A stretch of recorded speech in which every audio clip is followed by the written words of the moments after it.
You see, without ending sorrow, how can there be love? We have associated sorrow and love strangely together. I love my son, and when he dies, I'm full of sorrow. So we have associated sorrow with love. Now we are asking whether love can exist. When there is suffering, can love exist at all?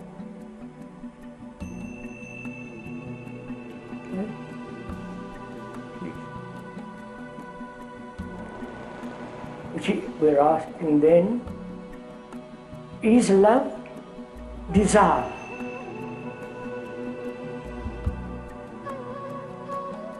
Is love pleasure? And when that desire, that pleasure is denied, there is suffering.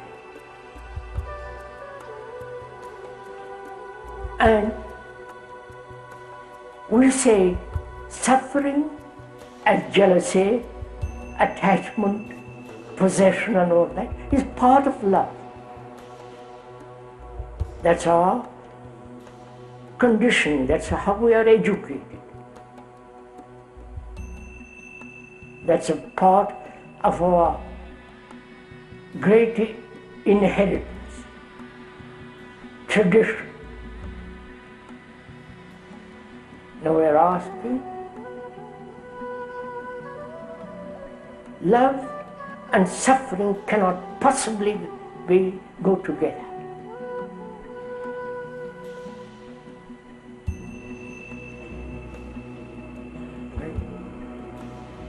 That's not a dogmatic statement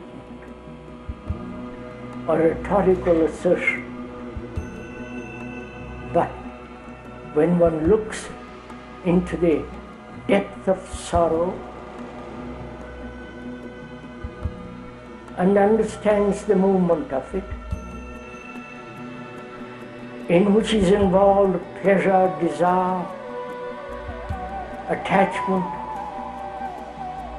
and the consequences of that attachment which brings about corruption. If we are tied to anything, it will bring corruption, inevitable.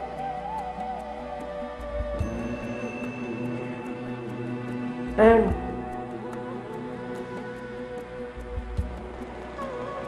when one is aware, without any choice, without any movement, aware of the whole nature of sorrow, then can love exist with sorrow? You understand? Or love is something entirely different.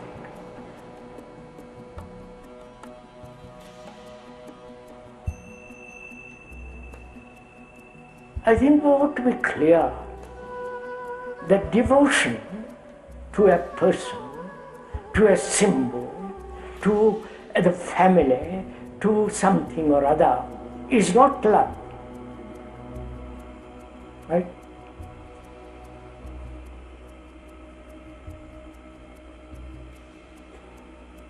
Please, is it? I'm devoted to you for various reasons. There is a motive behind that devotion. Love has no motive. Right? If there is a motive, it's not love, obviously. If you give me pleasure sexually, various forms of comfort, dependency,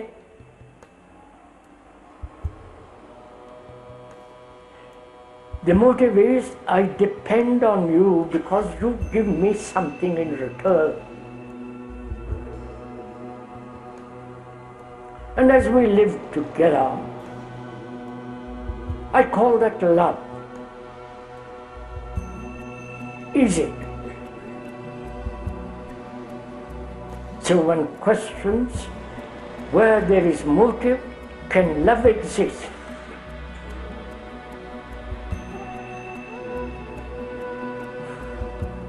And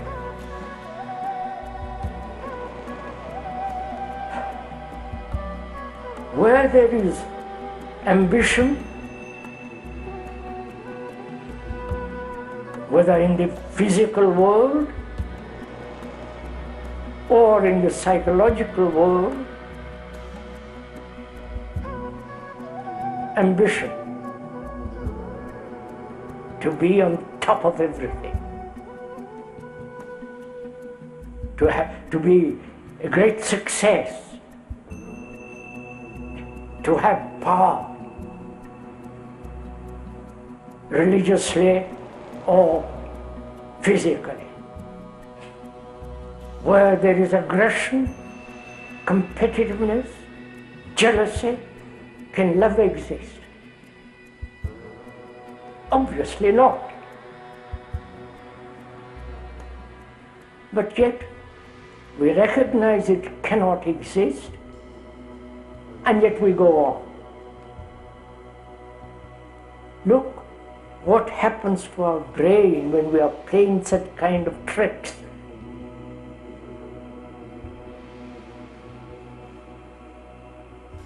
I say I love you.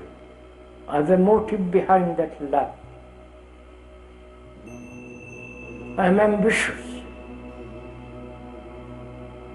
I want to be spiritually next to God, especially in His right hand. I want to achieve illumination, all of that. Deception. You cannot achieve illumination.